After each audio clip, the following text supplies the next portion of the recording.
La filosofía está hecha para conocer la verdad, pero no una verdad que cierra, sino una que abre caminos.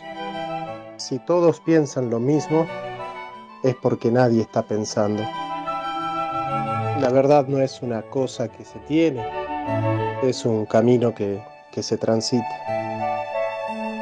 Siempre digo que un trabajo esencial en la filosofía es la preparatio veritatis, la preparación para la verdad. Y no todos están preparados para conocer esa verdad. Dice Heidegger que el hombre es sein zu Tode, ser para la muerte, pero nadie puede habitar plenamente su muerte si no aprendió a habitar plenamente su vida. Somos seres para la vida.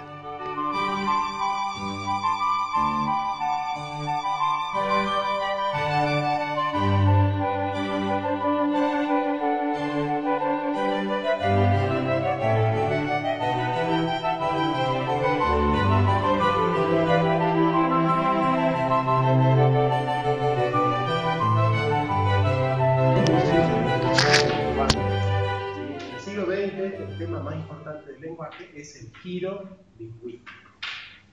Bien.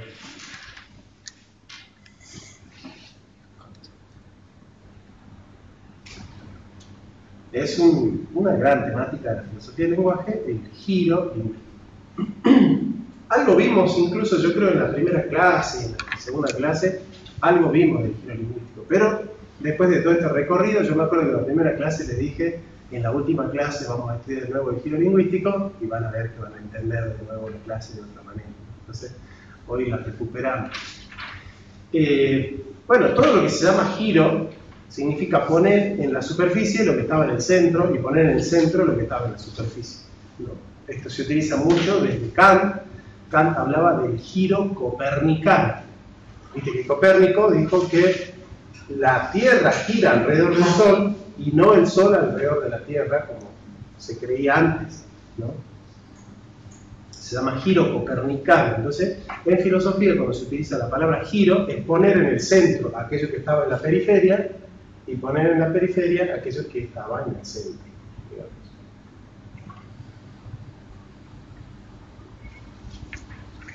¿Qué entienden ustedes por giro lingüístico? ¿A qué imagen les evoca la noción del giro lingüístico?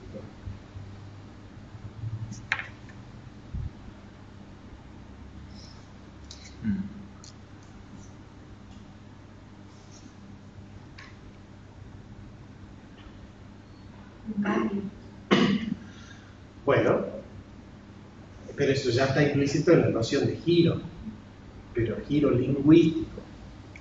En la función del lenguaje. Claro, el rol, la esencia del rol y la finalidad del lenguaje.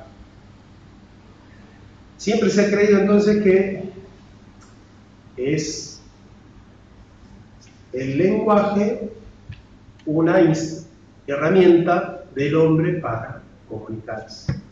De hecho, ustedes llegaron a la materia pensando así.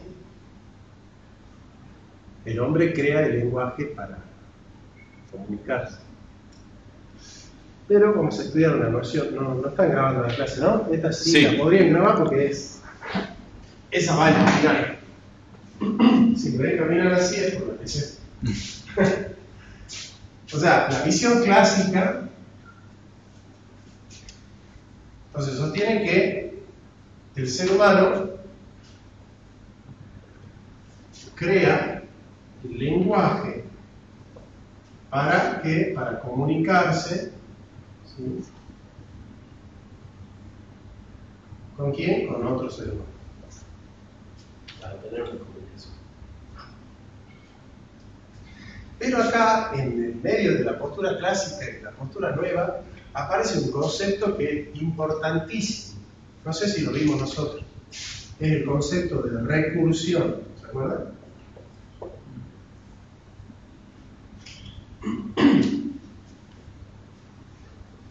Recursión.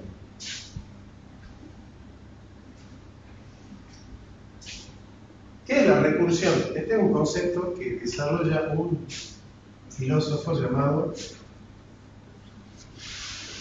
Kohl-Kloss Levi, Cotclos, Levi-Strauss. Él tiene 2 libros, Antropología Estructural, que lo habrán leído en la Antropología Filosófica,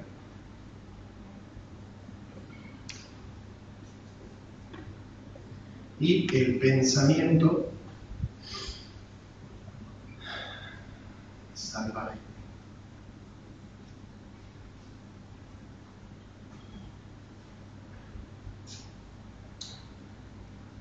Pensando dónde tengo que seguir. La antropología estructural, el pensamiento salvaje.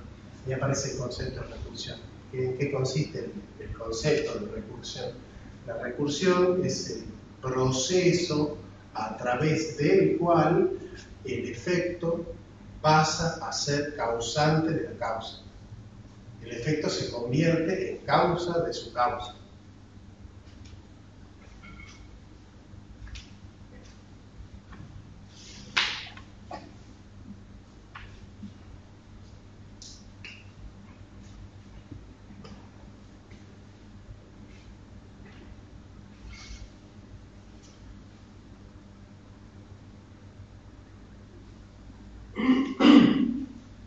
Esa es la recursión.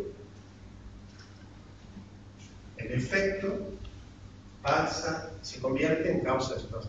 ¿Qué ejemplo les podrían dar de recursión? Así que yo soy causa, ¿no? Este es mi efecto. La recursión es que esto se convierte en causa y yo en efecto de esto que ha sido el efecto mío. Y, por ejemplo,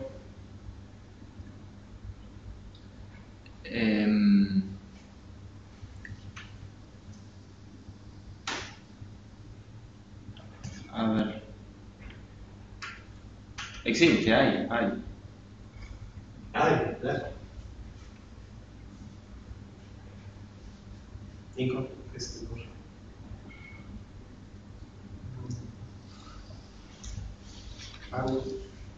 Capaz está mal el ejemplo, pero no sé. Se me ocurre, digamos, cuando usamos el lenguaje para describirnos a nosotros. A ver, contame.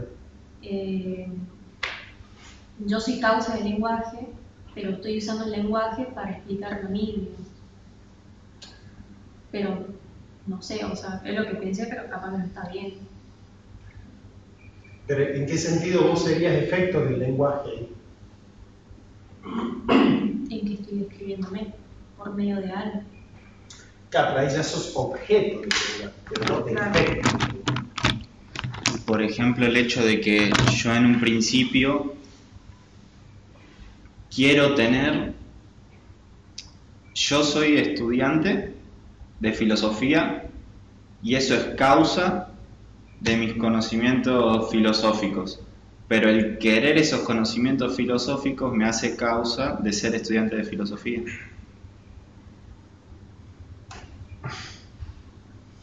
El haberlos querido previamente. Bueno, está más cerca. No sé si. A ver, yo lo voy tirando, por ejemplo. Dando yo, porque en la antropología cultural, o la etnología, o la sociología se estudia así. Se dice que el sujeto construye una estructura ¿sí? Escena 1, ¿no? Esta es escena 2. Y cuando el sujeto construye una estructura, queda maniatado por esa estructura. Foucault va a llamar, va a decir, el sujeto es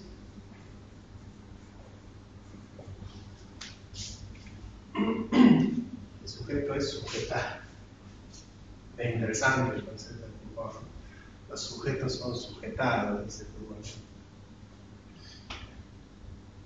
Entonces, el sujeto ha construido, por ejemplo, dice Foucault, en un libro que se llama Vigilar y Castigar, el sujeto ha construido la unidad carcelaria. Entonces, la unidad carcelaria es efecto de los hombres. Pero una vez que la unidad carcelaria es construida, ahora ya gobierna sobre los hombres, la unidad carcelaria. Recursión. Otro ejemplo de recursión: los hombres han construido el Estado. Así lo dice, por ejemplo, Thomas Hobbes. Los hombres han construido el Estado. ¿El Estado es causa o es efecto de los hombres? Efecto. Es efecto de los hombres. Pero una vez que el Estado se ha creado, comienza a ser causa de nosotros. Nosotros somos ya sujetados por el Estado. Nos gobierna el Estado. El Estado se mete en toda nuestra vida. ¿No es cierto? El Estado te dice, por ejemplo, qué educación sexual tienen que recibir tus niños, tus hijos, se mete en la religión, se mete en la percepción, en la ideología, ¿no? ¿Van entendiendo eso de recursión, no? Las recursiones, ¿eh? ¿Sí? La cultura, más todavía, ¿no? La cultura nos determina a nosotros. Pero ¿quién ha creado la cultura? Nosotros. O sea, recursión es algo que nosotros hemos construido y que se nos fue de las manos. El capitalismo, ¿bien? Nosotros hemos construido el capitalismo, pero se nos fue de las manos el capitalismo. O sea, se desenfocó el capitalismo. Está como desbocado. El lenguaje está dentro. Entonces, ¿cómo se llama esta trama? Esta trama se llama... ¿Se entiende? ¿Cómo se llama esa trama? Estructura.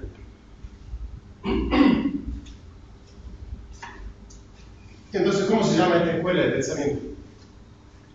Estructuralismo. Claro.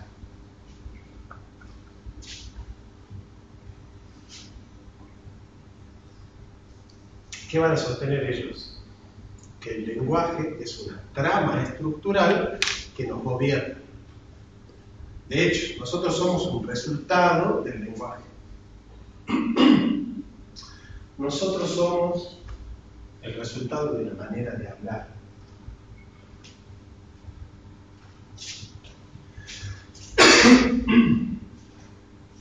¿Qué filósofos son estructuralistas? Bueno, Lévi-Strauss,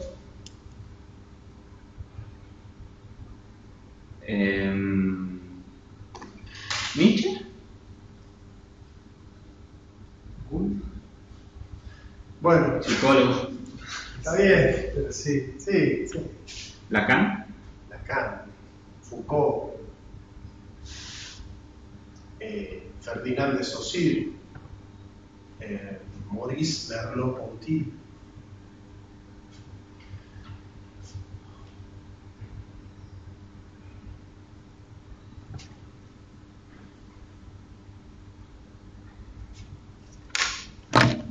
Pero, ¿qué es lo que dice Lacan? Lo que hemos podido en Lacan, en el estructuralismo de Lacan.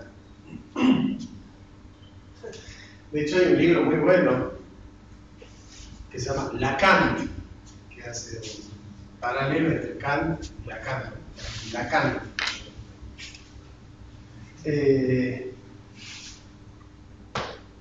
Lacan dice: nosotros somos un cacho de carne. Somos un pedazo de carne. ¿Qué nos convierte a nosotros que somos un pedazo de carne en sujetos? ¿Qué nos convierte en sujetos a nosotros? El lenguaje. El lenguaje. O sea, ¿por qué? Porque nosotros vivimos en un horizonte de significados. Y el que construye ese significado es el lenguaje. Pero no el lenguaje en sí mismo, sino las leyes del lenguaje, la gramática. Esa gramática es la que a nosotros nos plantea nuestra manera de hablar. ¿Qué es lo primero que nos gobierna? Dice la gramática. Porque nosotros, todo lo que hacemos, lo hacemos con lenguaje. Y atrás de ello no está la inteligencia, o hablar de gramática no es hablar un modo que es implícito de inteligencia, con un modo implícito. ¿Inteligencia humana? Sí. ¿En qué sentido? ¿Y cómo se puede hablar de gramática sin inteligencia? ¿Quién haría gramática sino aquel que es inteligente? Está bien, pero vos tenés que aplicar la recursión. Alguien inteligente ha creado la gramática. Ahora, una vez que la ha creado la gramática ya está ahí. Vos no la creaste. ¿O sí? No. Vos tampoco. Vos ven, nadie. Ni nosotros no creamos la gramática. Pero la gramática está con nosotros. ¿Se entiende? O sea, ellos no desconocen que en la historia alguien una vez creó la gramática. Pero esa persona también estaba determinada por el lenguaje. Claro. En el principio era el verbo, dice Lacan, ¿no? Esa es como la idea, ¿no? En el principio era el lenguaje, dice Lacan. Esa es la teoría. Entonces, como nosotros hacemos todo con lenguaje, todo lo hacemos con lenguaje, aunque nosotros no hablemos, estamos viviendo desde el lenguaje. Por ejemplo, si vos estás mirando un cuadro que te parece hermoso, aunque vos no digas la palabra hermoso, no podrías vivir esa experiencia si no supieses el significado de la palabra hermoso. No podrías tener una vivencia de esa experiencia.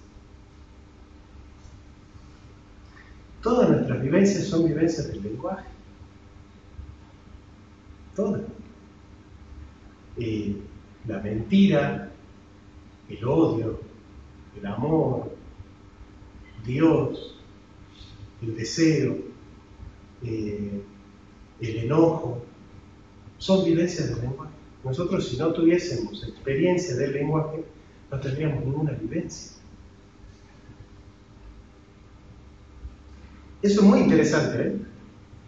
Porque nuestro modo de experimentar esa vivencia tiene que ver con las reglas del lenguaje.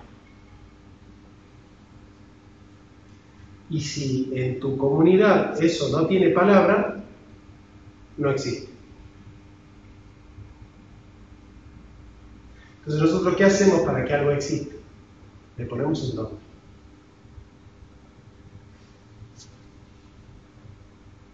Por eso se habla de lenguaje inclusivo, para ponerle nombre a las disidencias sexuales.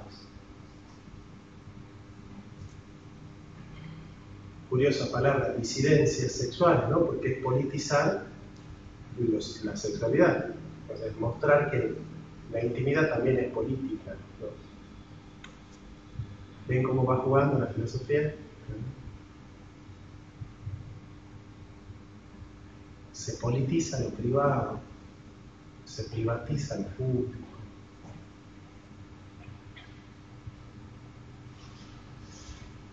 Y una opción sexual termina siendo una opción política. O sea, si vos sos homosexual, en el fondo sos revolucionario. Es una postura política, ser homosexual, ¿no? Entonces tenés que tener conciencia de género. Si vos sos homosexual y votás a la derecha, no tenés conciencia de género. No tenés que ser de izquierda si sos homosexual. Así como si sos trabajador y obrero, tenés que votar al socialismo. No podés votar a un liberal si sos socialista. Tenés que tener conciencia de clase. Y si no tenés conciencia de clase, sos un desclasado. ¿Por qué? Porque es un pobre que vota a la derecha, ¿no? Desclasado. No entiende cómo un pobre va a votar a la derecha. Se dice, ¿no? Cómo un homosexual va a votar a la derecha. Si el de clase baja vota a la derecha, es un desclasado. El de género diverso vota a la derecha, ¿qué es? Un degenerado, no. Claro. ¿Así? Claro. Desgenerado. ¿Qué significa desgenerado? No tiene género. No tiene género. ¿Por qué se le llamaba degenerado? Porque el género de perversión no tenía nombre lo que había hecho. No tiene nombre lo que ha hecho, es un degenerado. No tiene nombre lo que ha hecho. No se le puede catalogar lo que ha hecho. Por eso se llama degenerado. ¿Qué significa degenerado? Sin género. Agustín Laje cita esta idea mía en un libro de él que se llama Generación Idiota. se mete con esta temática, ¿no?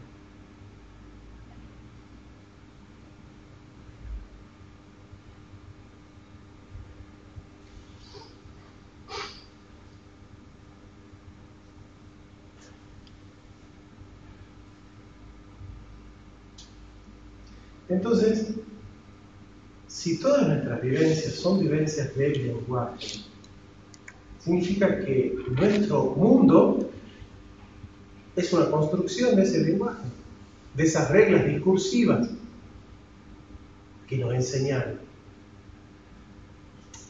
Y yo quiero que ustedes ahora hagan este ejercicio de enfrentar mi postura. Yo voy a defender esta postura y yo quiero que ustedes traten de argumentar en contra de la postura.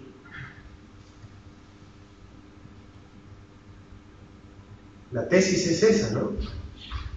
Todo lo que nosotros somos y nos pasa es una construcción del lenguaje. Porque nuestra vida tiene que ver con esas vivencias. Y esas vivencias solo pueden ser vividas en función de un significado. Y ese significado viene del lenguaje. Sin el lenguaje nada tendría sentido para nosotros.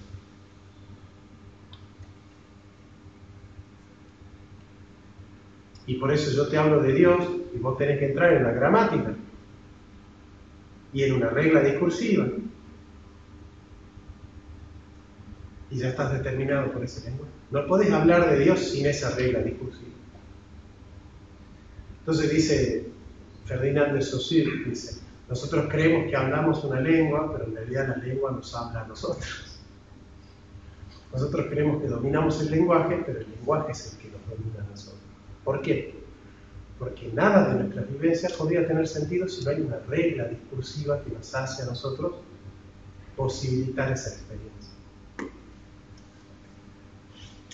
Y vos no sos consciente de toda esa trama, de todo ese entramado de reglas discursivas que están construyendo tu subjetividad. No sos consciente de todo eso. Entonces, el relato del otro es el que construye mi inconsciente.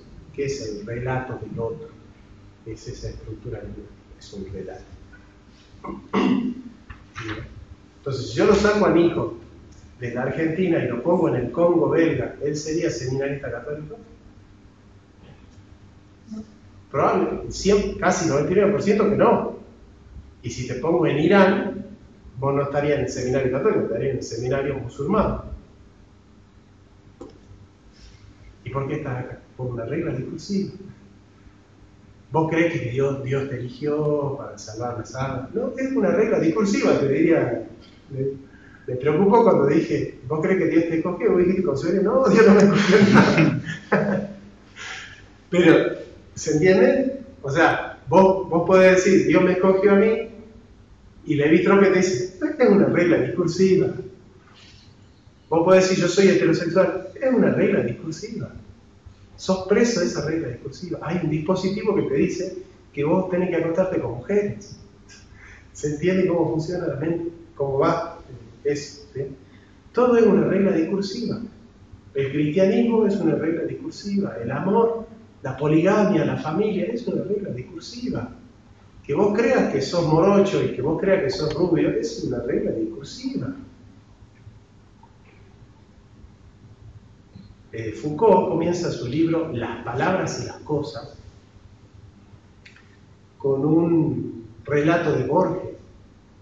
Se dice que Foucault es hijo de Borges, ¿no? Todo lo malo nace en Argentina también, ¿no?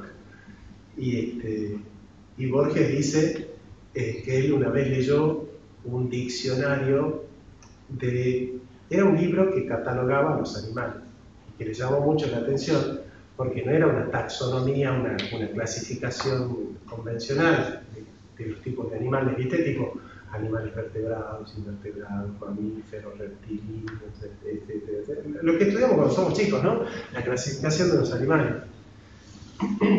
Carnívoros, herbívoros, etc.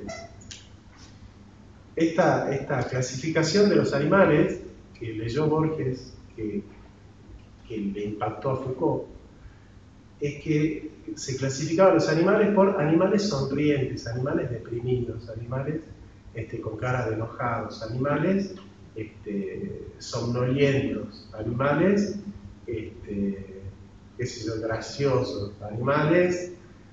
Catalogaba a los animales de otra manera.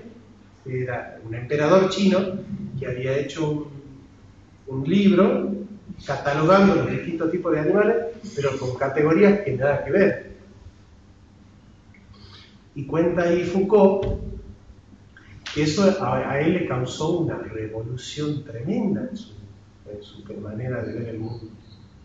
Eso que leyó de Borges, porque dijo, claro, si en el fondo, cambiando las reglas del lenguaje, aparecen otras realidades, porque ¿quién se atrevería a decir animales con cara de estar sonriendo? Y sin embargo aparece esa realidad, porque hay un lenguaje que puede hablar de ello. Entonces, como hay un lenguaje que puede hablar de ello, esa realidad existe. Entonces Foucault dice, yo entiendo qué ejercicio estás haciendo, Tomás, que sí. Desde el tomismo tratar de ver cuáles son los metafísico. Sí. Ya te estoy viendo la cara. Metafísicamente, ¿cuál es el error de todo esto? Pero a veces no es bueno hacer ese ejercicio antes de haber hecho el ejercicio de entender, o capaz que te sirve para ponerlo en su lugar, ¿viste? A la filosofía que te estoy presentando. Pero me van entendiendo, o sea, Foucault entonces entiende que hay un dispositivo lingüístico que condiciona nuestra manera de percibir el mundo completamente. Y que todos nosotros somos hijos de ese dispositivo, que nos dispone, ese dispositivo nos dispone a percibir el mundo de una determinada manera, a valorarlo y a juzgarlo. Entonces Foucault dice, ese cinturón epistémico, ese dispositivo, esa regla discursiva, en la historia fue cambiando. Y lo que antes era bueno ahora es malo, y lo que antes era lindo ahora es feo, y en el Renacimiento ser linda era ser gorda. Y una mujer gorda y grandota era linda porque tenía poder. Y en el Renacimiento el poder era belleza. Hoy una mujer grandota no es hermosa. En otros momentos era lindo lo flaco, lo pequeño.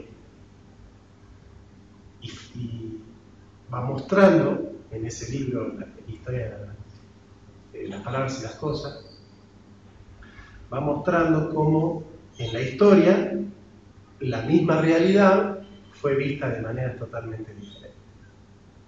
Y no es que la belleza en un momento fue esto y en otro y otro, no, sino que nosotros con el lenguaje hemos construido distintos mundos. Y si viajamos a la Edad Media y le preguntamos a los medios, ¿ustedes son libres? Todos me dicen, sí, somos libres. Y no se dan cuenta que están viviendo presos de una regla discursiva. ¿Se dan cuenta?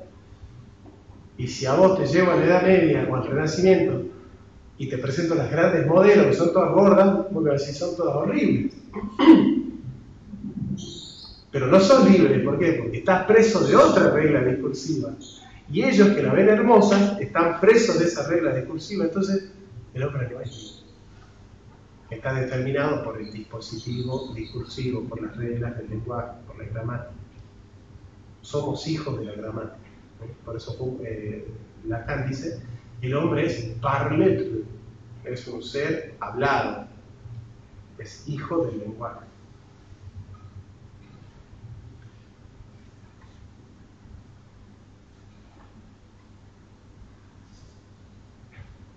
Y entonces viene Derrida,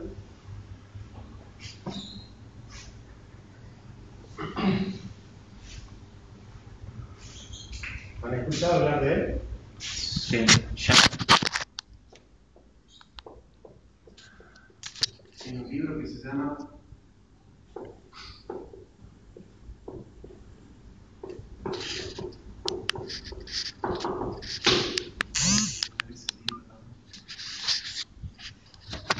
él dice, no hay nada fuera del texto.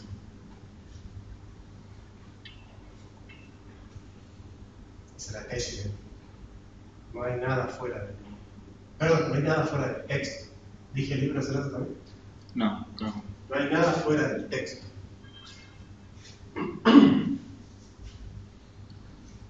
¿Qué significa que no haya nada fuera del texto? Que todo es lenguaje.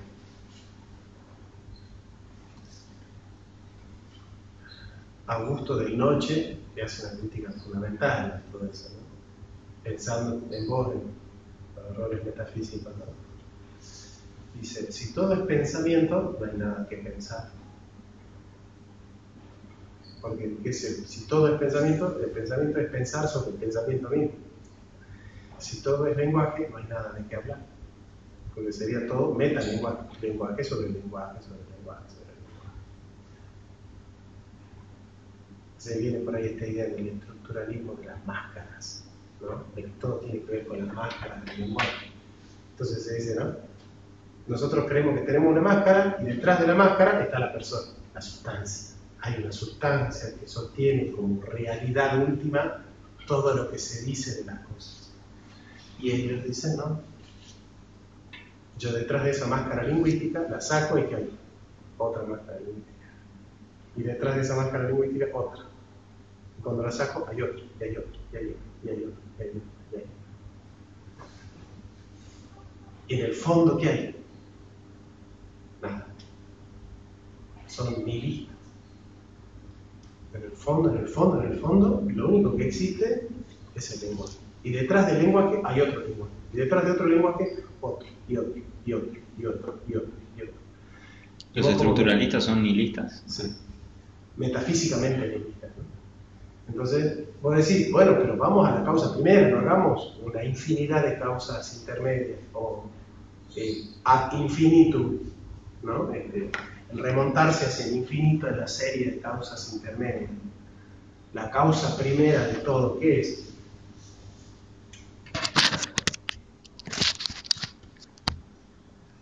No hay nada.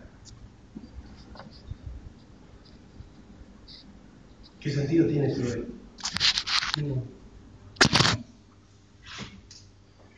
Por eso, por ejemplo, en su libro de Albert Camus, que se llama El mito de Sísifo, dice, la pregunta central de la filosofía no es por qué el ser y no más bien la nada, sino por qué la vida y no más bien el suicidio.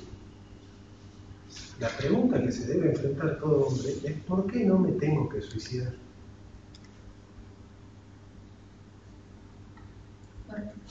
Es fuertísimo. De hecho, yo tengo un video sobre el suicidio. Para mí el suicidio es un tema filosófico importante. Y el impulso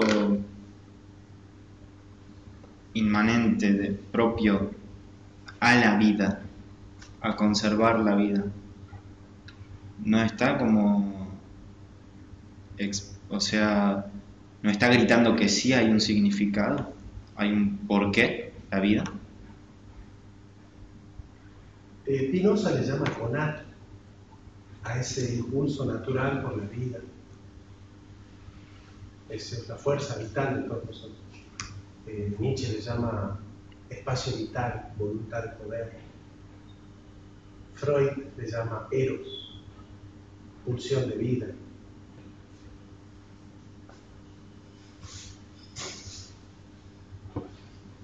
Ahora, pensemos esto de una situación muy concreta. Olvídense de los dispositivos discursivos que los están condicionando a ustedes a entender esto de otra manera. Y tratemos de usar el lenguaje para acercarnos a una realidad que podría ser posible, ¿no?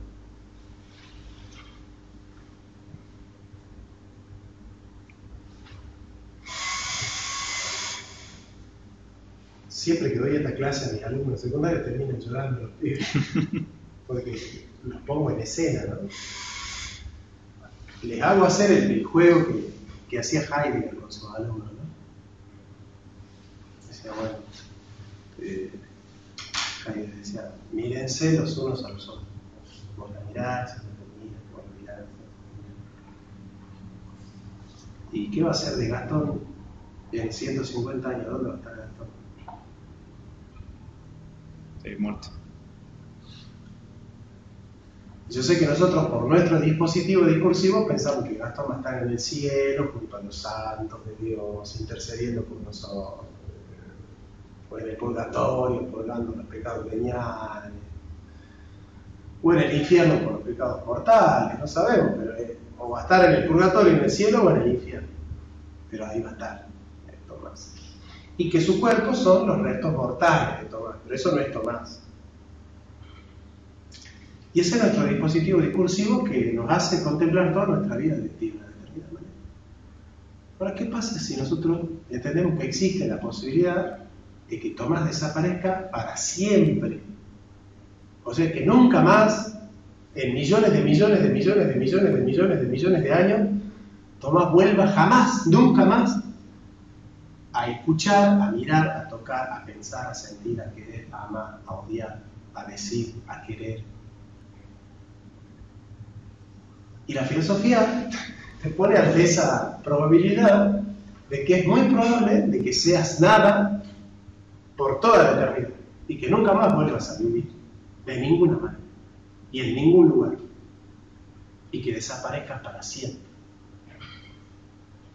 Ahora, la filosofía necesita que vos te tomes esa opción en serio.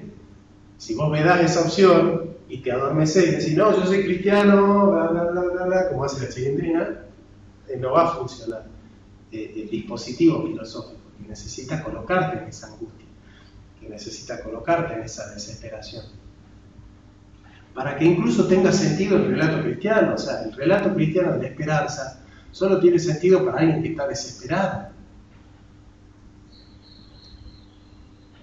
¿Cómo vas a tomar como buena noticia la vida eterna si vos no sentís el pavor por la muerte y la desesperación por la muerte? ¿Sí? Miércoles, puedo ser nada para siempre, ¿no es cierto? Porque es verdad, o no es posible. ¿O acaso aquel que se está muriendo no le empieza a entrar la duda de la parca será eterna la vida? Y el tema preferido de los que se están muriendo es Dios y el alma. ¿O en qué piensa alguien que se está muriendo? En la vida eterna. Voltaire, ese Leopold Mozart, el padre de Mozart, le llamaba a Voltaire ese sin Dios Voltaire, porque era ateo. ¿Saben cómo murió Voltaire? Que era el más ateo de todos, se burlaba del Papa y todo. Murió con una cruz en la mano.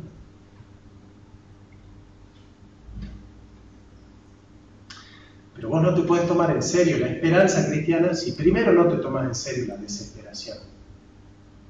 Como tampoco te puedes tomar en serio el pecado, la ley y el evangelio si no te tomas primero en serio tu pecado. ¿No es cierto? Y el arrepentimiento no es serio si tu conciencia del pecado no es seria. Eso es así.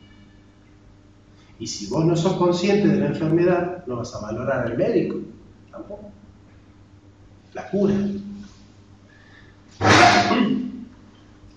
Entonces, cuando ingresamos en este dispositivo,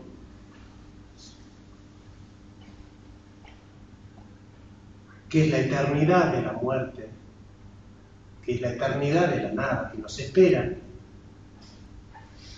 y de hecho, Camus dice, la vida es esto, sí se lo dibujé una vez creo. Lo dibujo tanto.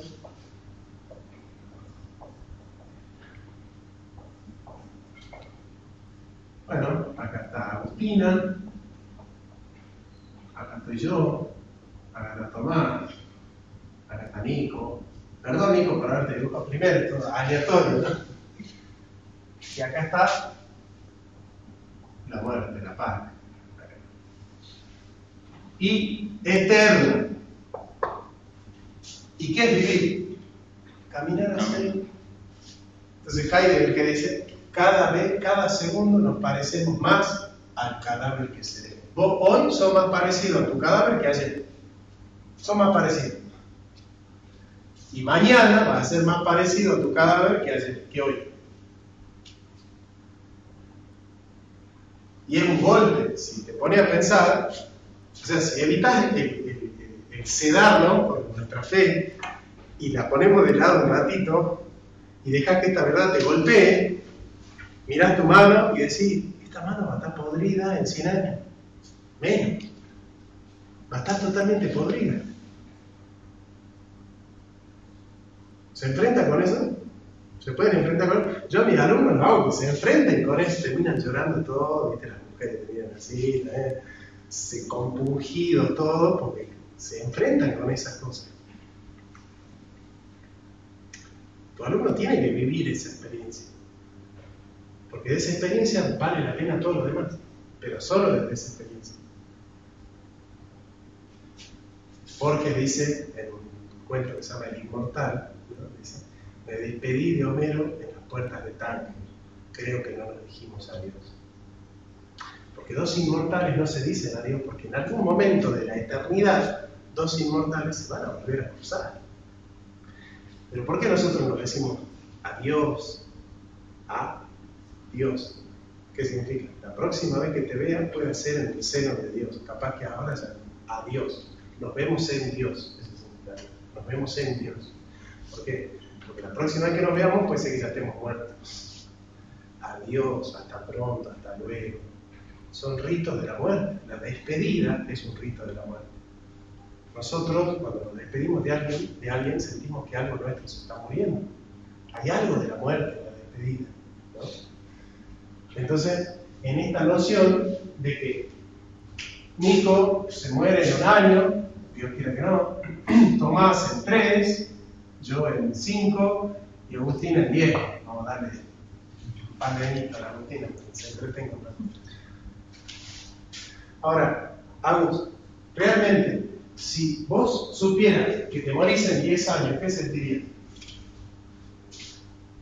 Posta, ¿no? Posta, sí. Viene un médico y te dice, Agustina, tenés 10 años de vida. Disfruto más la vida, ¿no? ¿Cómo? Disfruto más la vida, hago cosas que no hice, que experimenté. O que pensás hacer en 30 años, ¿no ves? ¿Sí?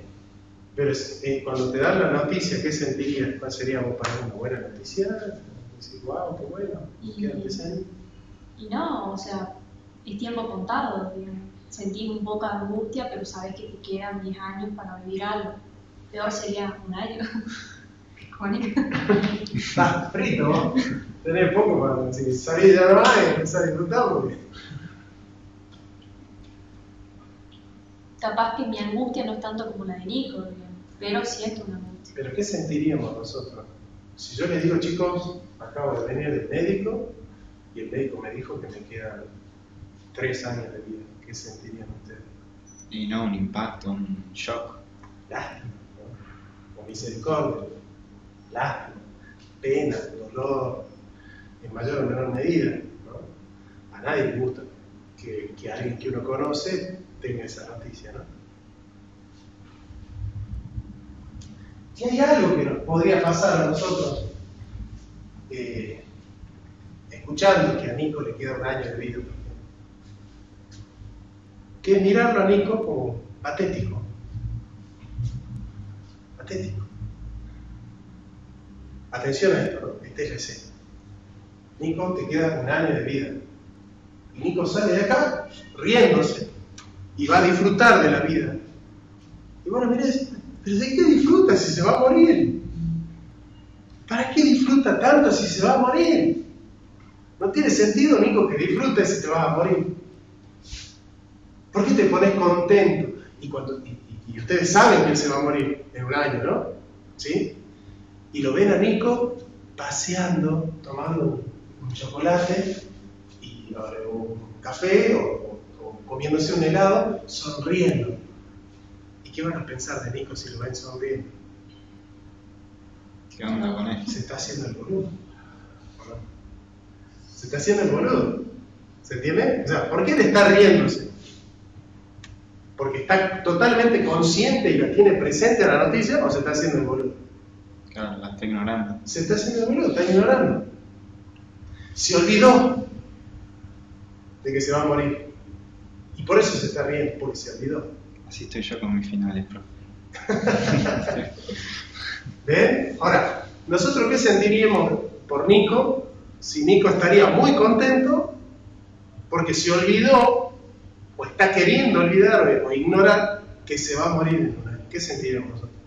Que Nico es un ser patético, ¿verdad? ¿Sí o no?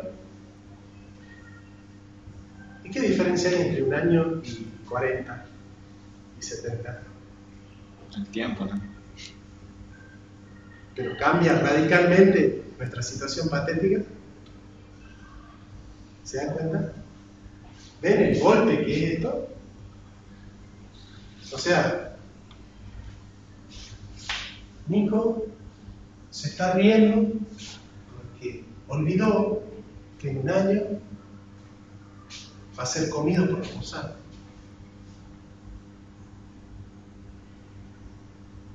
Y estas no son palabras, ¿no? Solamente digo, va a ser comido por los gusanos. Capaz que no en un año, pero en 100 vos sos comido por los gusanos. Pues yo te voy a ver y esas manos están comidas por los gusanos. ¿Ven que es pavorosa la filosofía en ese sentido, no? Porque si vos no te enfrentás con esto, no tiene sentido ni siquiera el cristianismo. Ahora, hay una diferencia. ¿Cuál es la diferencia entre Nico y todos nosotros que nos vamos a morir? Por lo menos en 100 años, seguro todos nosotros estamos muertos. Así, pero casi posta que sí. Estamos muertos los cuatro. Yo antes que ustedes y todo pasa normal. Pero es fija que estamos muertos, ¿o no? Y por las estadísticas, uno de nosotros en 20 años va a estar muerto, seguro. O en 30, o en 50. Uno de los cuatro va a estar muerto. Eso iba a decir yo, digamos, que hay una incertidumbre que no sabes cuándo pasa. Pero sí sabes qué va a pasar.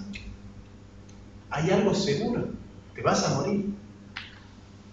La única noticia que vos sabés que es posta es que te vas a morir. Vas a estar muerto. Vas a ser un cadáver. El otro día, no sé si les conté, fui a un cementerio, no sé si les conté. ¿Qué decía el cementerio? ¿Se acuerdan? No sé si les conté. Sí, en la entrada decía. En la entrada decía. Lo de Heidegger. Claro, decía. Yo fui lo que tú eres. Tú serás lo que yo soy.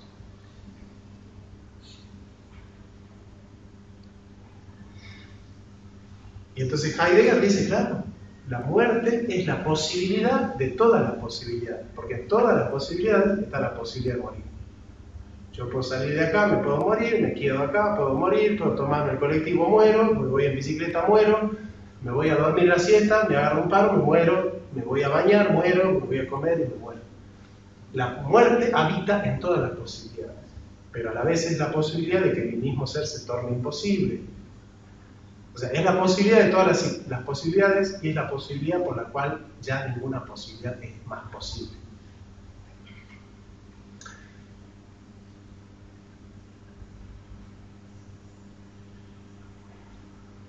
Y somos seres patéticos. Entonces, Camus dice, y ahora van a entender, ¿por qué la vida y no más bien el suicidio? O sea, ¿por qué ser un ser patético que se pone contento sabiendo, ignorando y olvidando que nos espera la muerte eterna y vamos a hacer nada para siempre?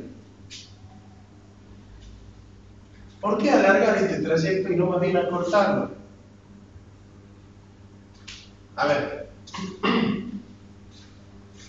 si es verdad que vamos a hacer nada para siempre, ¿cuál es la diferencia? Que a Agustina le queden 10 años o 3 horas. Si es verdad que vamos a hacer nada para siempre, nunca más de los nunca, de los jamases, Agustina jamás va a volver a pensar, a sentir, a decir, a hablar, a querer o a amar.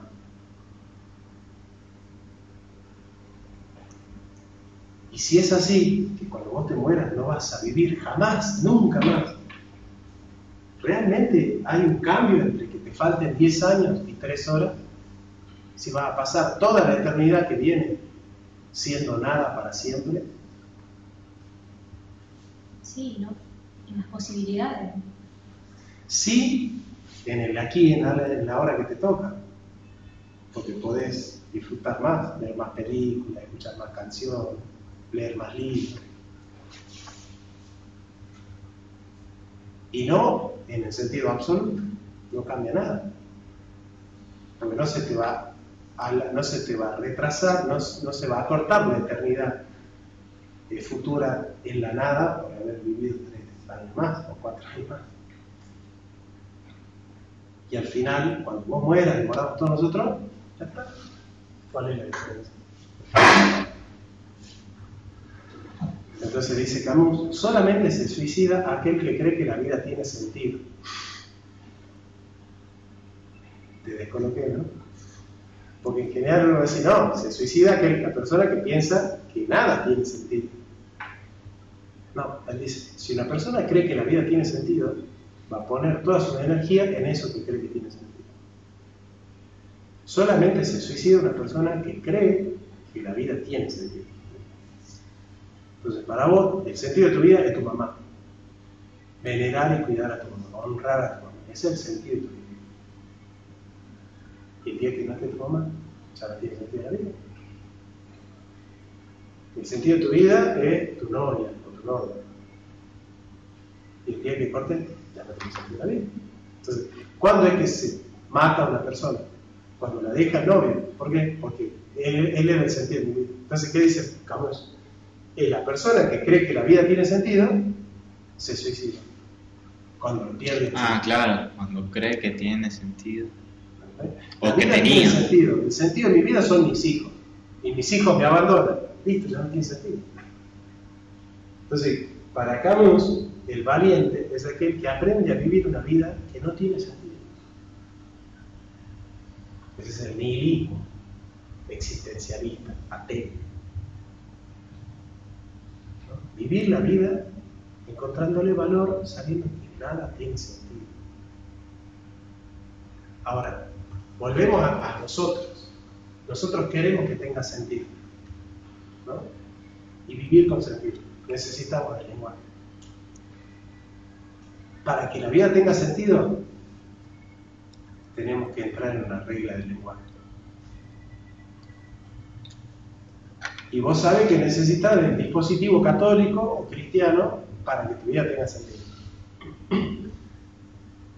O es como dije hace rato, y no tiene sentido, ahí rompimos con el lenguaje, o tratamos de construir en un lenguaje el sinsentido, o para encontrar el sentido de la vida te sometes a ese dispositivo discursivo que es el catolicismo, el cristianismo, ¿no?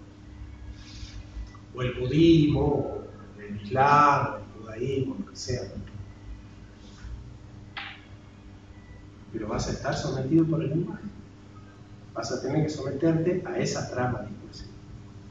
Entonces, o la vida tiene sentido y vos perdés tu libertad, o ganas tu libertad, pero nada tiene sentido.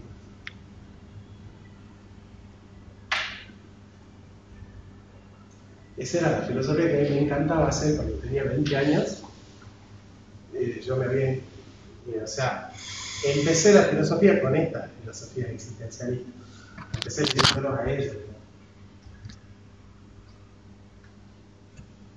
Por eso es que cuando hablo de ellos, como que lo tengo así a piel, porque es una filosofía que a mí sí me llega, sí me conmociona, este tipo de filosofía. Se llama existencialismo. Existencialismo ateo, hay un existencialismo cristiano, pero no te desgarra, ¿no? Ahora, que ustedes a sus alumnos alguna vez en la vida nos enfrenten con esta realidad es muy bueno, porque hay muchos de los pibes que están sentados ahí que están esperando hacer lo que aman hacer dentro de 20 años. ¿Sí me siento? Y vos le querés decir te amo a una persona y no se lo decís. ¿Por qué? Porque se lo va a decir otro día. Y no sos conscientes de que se puede morir mañana. Si vos supieras que la persona que amas se muere mañana, vos decís, no, yo en una semana le escribo. Deja la clase, lo llamás ya, o lo llamás ya. Y le decís, sí, te amo. ¿Por qué nosotros tenemos ese culto de, no, mañana, no pasado, otro día, otro mes, otro año? En algún momento comienzo Pilates, en algún momento comienzo a leer ese libro, en algún momento voy a hacer esto, en algún momento voy a visitar a esta persona, en algún momento. otra semana, otro mes, otro año, otro día. En otra época de mi vida me voy a casar, en otra época voy a tener hijos, en otra época, en otra época, en otra época.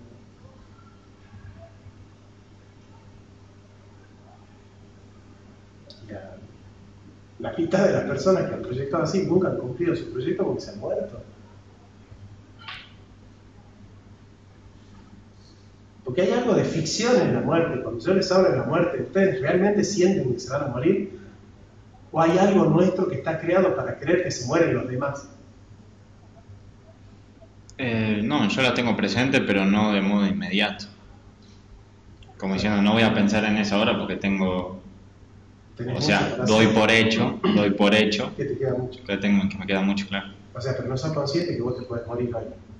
Claro, no vivo así, no vivo así, digamos. Aunque es una realidad, pero no vivo así. No lo tengo presente. Claro.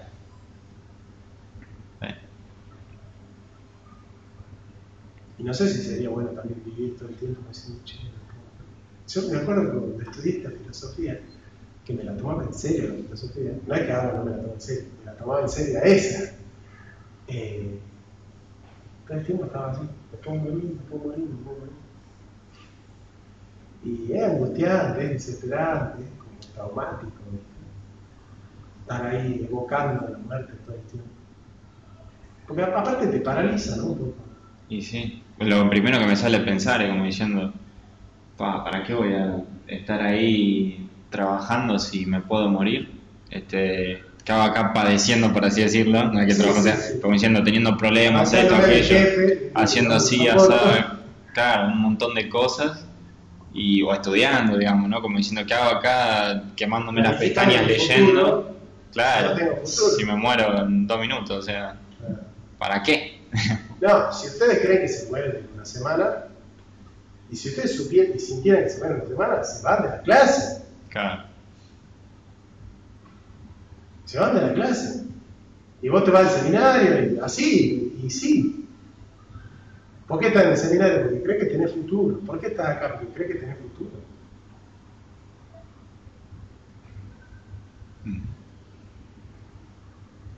Hay un libro que tienen que leer antes de morirse. Se llama La enfermedad mortal, de Kierkegaard. Te va a cambiar la vida. Porque la tesis de él es que solo una persona que aprende a sentir esto, que creo que estamos sintiendo los 4, en mayor o menor medida, los 4 nos angustiamos un poquito, ¿no? ¿O no? Un poquito, aunque sea, ¿no? Quien no aprende a angustiarse, nunca aprenderá a ser feliz. Para Kierkegaard, la verdadera felicidad es haberse enfrentado primero con todo. Y los que parecen felices, sonriendo ahí afuera, viendo videos de Latini, así, o de María Becerra, ¿sí? Viste que son esos pibitos que todo el día se están riendo de todo, ¿viste? Vos entras a TikTok, son pibitos que todo el tiempo se están riendo de todo. Y vos decís, perdón, ¿no? Así, lo voy a decir así para que se entienda, ¿no? La puta madre, o sea, yo soy una persona re angustiosa, que estoy todo el tiempo pensando por qué se muere gente de hambre, por qué hay niños con hambre, por qué hay injusticia, por qué los hombres no hablan la verdad, por qué no buscan la libertad. ¿Viste? Vos decís, la puta madre, ¿cómo puede ser que haya pibitos que sean tan felices cuando yo me amargo todo el tiempo por la injusticia y por la Argentina y no? Y Kierkegaard te dice, ¿viste? Con ese libro Kierkegaard te dice, ¿y quién te dijo que son felices esos pibitos? Pero no ves que se están riendo, pero no son felices esos pibitos. Esa risa es una risa de angustia, pero es una angustia inauténtica. ¿Por qué? Porque es disfrazada. No vieron la muerte cara a cara. ¿Para quiénes son los que pueden ser felices de verdad? Los filósofos. ¿Por qué? Porque se enfrentaron con eso. No se hacen los boludos. No se tienen que engañar, no se están mintiendo de que la vida es otra cosa, y no se están comiendo un cuentito que le contaron.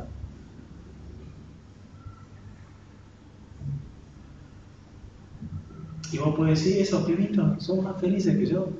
Porque lo ven en TikTok y están todo el día riéndose y bailando y tonteando y haciendo bromas y payasadas. Y yo me pregunto si la vida es eterna y si tiene sentido la vida y el ser y la nada. Y Kierkegaard dice, solo quien ha aprendido a desesperarse profundamente encuentra la alegría de la esperanza. Quien pudo angustiarse profundamente va a encontrarle el sentido a la vida y a la felicidad. Pero una felicidad auténtica, no una felicidad que desconoce, que ignora, que oculta, que oblitera la verdad de la vida, sino que la pone sobre la mesa. Dice, listo, el hombre es un ser patético. Bueno, vamos a hacer vamos a vivir de tal manera que la muerte se torne injusta. Porque no todas las muertes son injustas. ¿No es cierto? Hay muertes que usted dice, bueno, no es injusto que se muera aquel, ¿viste? Y bueno, rompió tanto los quinotos que se murió, bueno, ya está. Y te dicen, che, murió Jacinto, el viejo de la esquina, ¿viste? El borracho que hacía lío, que le pegaba a la mujer. Y te dicen, che, tu mamá, ¿viste? Che, Tomás, se murió Jacinto, el viejo de la esquina que le pegaba a la mujer. Vieja, qué cagada. ¿Qué hay para comer? ¿Ahí? ¿O no? Y así, ¿o no? Si vos te dices, che, se murió, bueno, qué macana. ¿Qué hiciste para comer? ¿Cómo salió el partido? Ahora, si te dicen que murió una persona que para vos era importante, que te marcó en tu vida, qué injusto, y te pones mal, que murió. Para vos murió alguien que no se tenía que morir. Entonces la regla es vivir de tal manera que la muerte sea injusta. Que sea injusto que te mueras.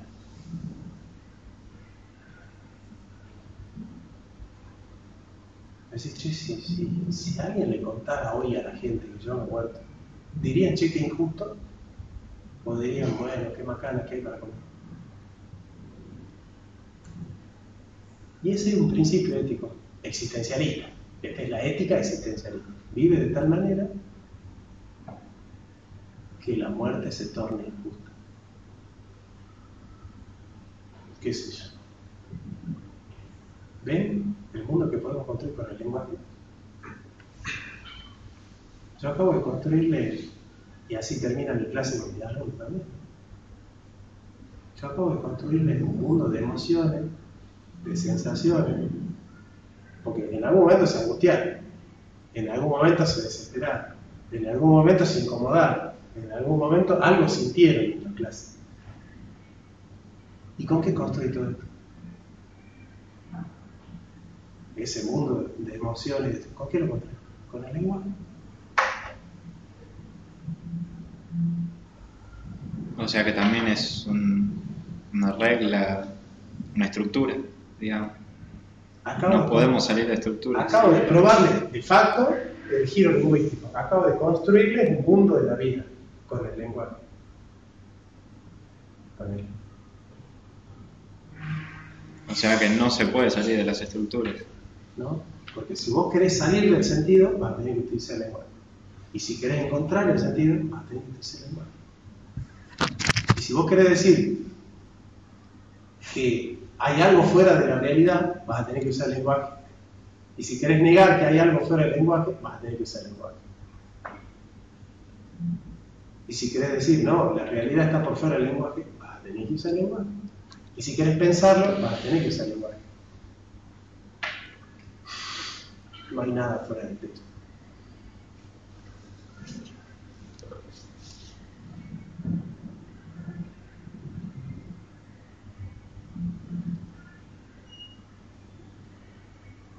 Decime que quedó grabado todo esto. Sí. Bueno, chicos, qué sé yo. Me parecía que como última clase también estaba bueno. Así. Porque nunca más, ¿no? Sienten la fugacidad de esa, ¿no? Nunca más vamos a estar acá, teniendo esta clase, hablando de filosofía como nos gusta a nosotros, de tecnología, esto y esto. Nunca más, es la última. Y hay algo que se siente que es parecido a la muerte. Nunca más vamos a estar así. Esta situación muere, hoy muere. Este rol así, de que yo soy su profe y usted es mi alumno, en la clase, con el pizarrón, murió. Hoy murió. ¿Se acuerdan? Es genial, o sea, la filosofía te enseña a ver estas cosas así. Qué triste que es vivir una vida concentrado en cómo subió TikTok mi amiga, o qué zapatos me he comprado, qué cartera, qué color de cartera me falta. Y no percibir estas cosas. Y haberse muerto sin haber percibido estas cosas. Y si se muere una mujer que lo único que piensa en zapato, cartera y TikTok, la verdad que no es injusta esa muerte. Sócrates dice, ¿no?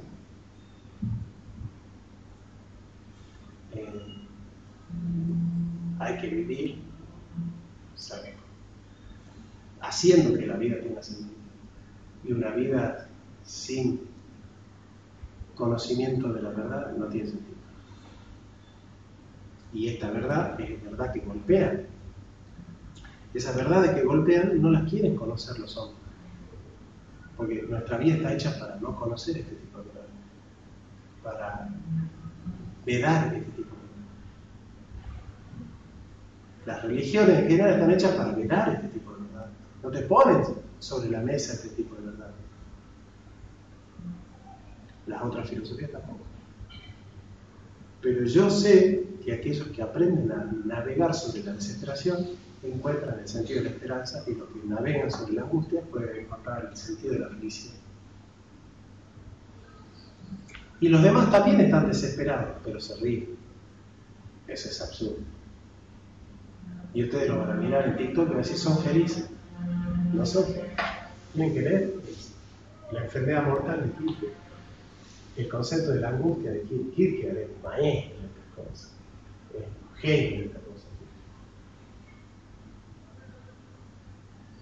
Porque tiene ese candor estremecedor del existencialismo ateo, pero tiene la esperanza cristiana. Kierkegaard tiene esas dos cosas. A mí Kierkegaard es.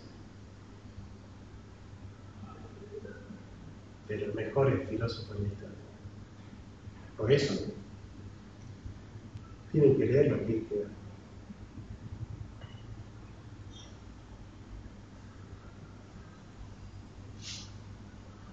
Bueno, ninguno votó. Cortá, siguiente. No, yo tengo dudas, en realidad quiero ver unas cosas sobre Pregúntame, sí. esto, digamos, el tema de libro y todo eso.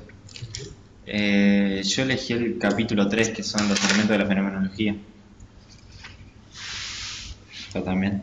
¿Te salió? Y está, o sea, estoy viendo que hay distintas dimensiones, como así dice el autor, digamos, distintas improntas de la fenomenología, que estudian al fenómeno, digamos que es un mismo fenómeno, pero desde perspectivas distintas, y de ese modo se pueden rescatar distintas cosas.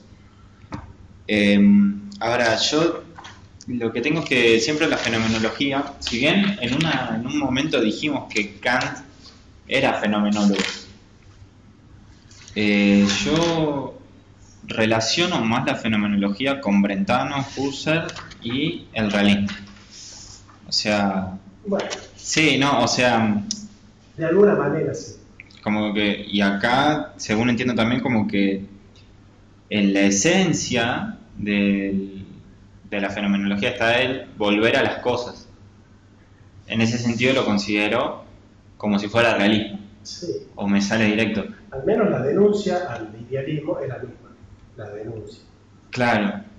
Y sin embargo, veo muchísimos elementos kantianos, digamos, acá en la fenomenología. Por ejemplo, acá dice, la estructura intencional como elemento básico da cuenta del modo en que la conciencia capta una realidad objetiva y enfatiza que los objetos se constituyen en la conciencia. yo digo, chao, esto es Kant. Claro, o sea, la intencionalidad de la conciencia es que la conciencia está arrojada hacia las cosas. Ahora, una vez que son conocidas las cosas por la conciencia, las cosas se convierten en la conciencia misma. Las cosas se convierten en la conciencia misma. O sea, la mesa fuera de mi conciencia es mesa. La mesa en mi conciencia ya es mi conciencia. Se ha disuelto como mesa en mi conciencia. Y acá, por ejemplo, dice, la descripción subjetiva de la experiencia arroja conocimiento riguroso de las estructuras universales y por tanto válidas en todos los casos. ¿Eso serían las categorías? Ese es un apriorismo de la fenomenología. Es decir, hay estructuras de la experiencia de las cosas que son universales. Por ejemplo, la experiencia es temporo-espacial. Eso es una estructura universal. Vos no podés tener una experiencia fuera del tiempo y del espacio. ¿Se entiende? Ahí hay un a priori. Si vos me decís a mí que tuviste una experiencia, yo te pregunto por el tiempo y por el espacio. Si no me puedes responder, es porque no tuviste una experiencia. Y acá, por ejemplo, dice también algo que me llamó la atención.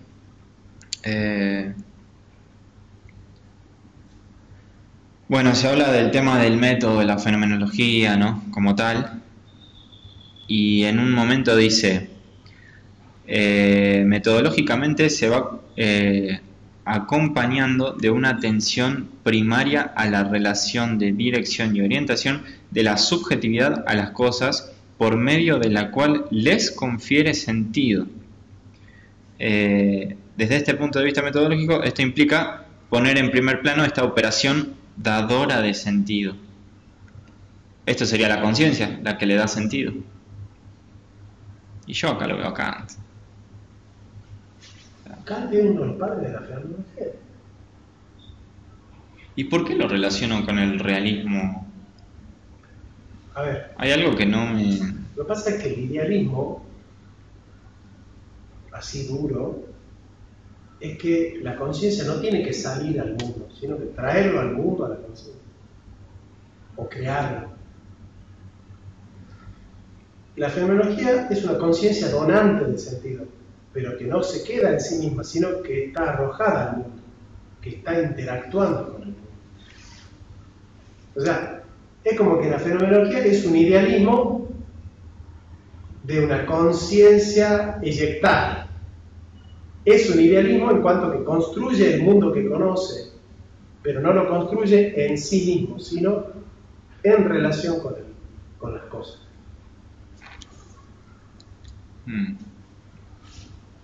Lo único que tenemos son los fenómenos. Hay cosas ahí afuera, no sabemos qué son. Ahora, cuando nosotros tenemos una experiencia de esas cosas, es porque ya son algo para nosotros, ya hay una fusión. La cosa en sí, fusionada con la conciencia trascendental, hace un fenómeno.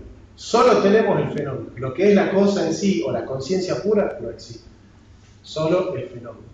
Ah, se hace el fenómeno cuando se juntan. Claro, se torna fenómeno cuando hay una fusión de horizonte entre la cosa en sí, que es un postulado nada más, y la conciencia pura.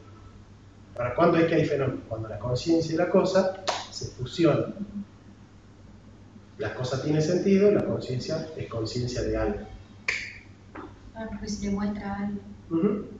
Le aparece algo a la conciencia. Entonces, mientras que el idealismo duro dice que la realidad es una construcción pura de la conciencia, la fenomenología dice, no, ahí hay cosas que cuando las tenemos contacto con ellas se convierten en fenómenos. Y esos fenómenos son los que nosotros podemos conocer. Solo conocemos nuestra percepción de las cosas. Lo que sean las cosas fuera de esa percepción, no lo podemos decir, no lo podemos saber. O sea que también tienen un postulado. Claro.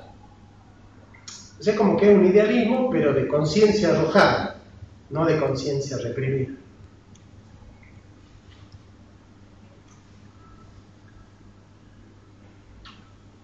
Sí, a las cosas mismas significaría no eviten el contacto con las cosas por ser idealistas. Vayan a las cosas.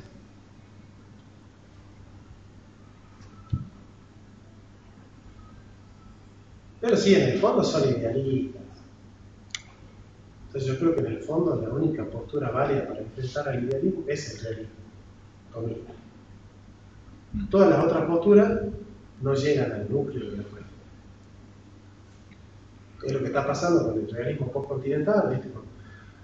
Con Marcus Gabriel, con Mauricio Ferraris, con Juan Meillazú. Los filósofos quieren ir a la realidad, pero sin sustancia. Ya como diciendo... Solo átomos fenoménicos de las cosas, o multiplicidades. Bueno. Como diciendo conciencia arrojada, pero hasta ahí. Okay. Y eso se llaman realistas postcontinentales. Yo le digo, sos fenomenólogo. Siempre que hablo con ellos, digo, vos sos fenomenólogo, no me jodas. Sos fenomenólogo. No, yo soy del nuevo realismo. Sos fenomenólogo. O soy idealista o sos fenomenólogo, o realista. No me digas que el nuevo realismo. El realismo es uno solo. Es de Aristóteles y de Santo Tomás. Si no sos realista, sos fenomenólogo o idealista. No hay chance, no hay otro. Idealista, fenomenólogo o realista. Chao. Todo lo demás es que Kirimichi.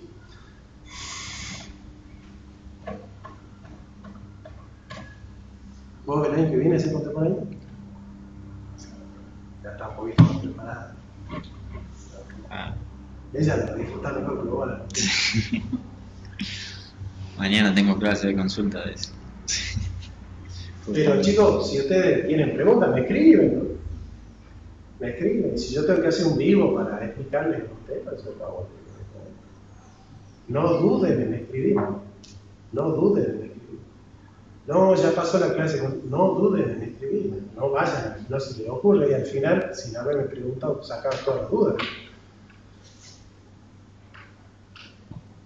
¿Estamos?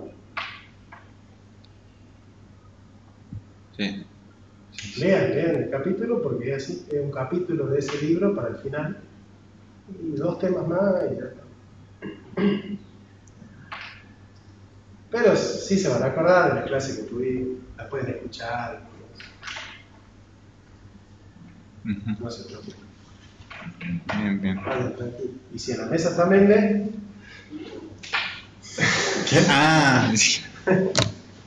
Bueno. Bueno, Méndez en contemporánea no es muy bueno. Así que ustedes empiecen a hablar de Marcus Gabriel, de Juan Meillazú, él los conoce. Bien. Agárrense de la contemporánea.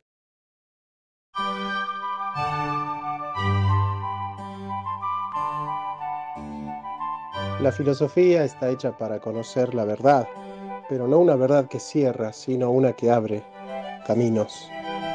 Si todos piensan lo mismo, es porque nadie está pensando. La verdad no es una cosa que se tiene, es un camino que se transita. Siempre digo que un trabajo esencial en la filosofía es la preparatio veritatis, la preparación para la verdad. Y no todos están preparados para conocer esa verdad. Dice Heidegger que el hombre es Sein zu Tode, ser para la muerte, pero nadie puede habitar plenamente su muerte si no aprendió a habitar plenamente su vida. Somos seres para la vida.